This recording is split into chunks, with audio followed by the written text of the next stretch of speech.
நீங்க எல்லாம் சுதந்திரமான பிராணி ஆகணும். சுத்தம் போல நடக்கக்கூடிய உரிமை வேணும். உங்களை காப்பாற்றிக்க உங்களுக்கு சக்தி வேணும்.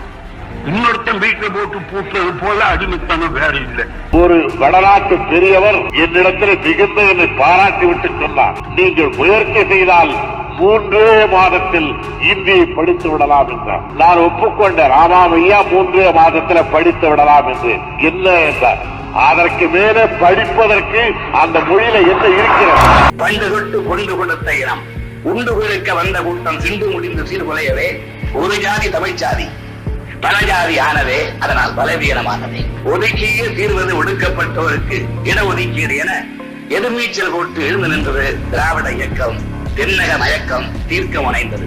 இன்னாருக்கு கல்வியை கொடு, இன்னாருக்கு கொடுக்காத, இன்னாரை கோயில்களில் விடு, இன்னாரை விடாத என்பது ஆரிய மாடல். உயர்ந்தவர் தாழ்ந்தவர் என பிரிப்பதுதான் ஆரிய மாடல். இதற்கு நேர் எதிரானது திராவிட மாடல். சமூக நீதி, சமத்துவம், சகோதரத்துவம், இன உரிமை, மொழிப்பற்று, மாநில சுயாட்சி ஆகிய கருத்தியல் சேர்க்கையாக திராவிட மாடல் அமைக்கப்பட்டுள்ளது.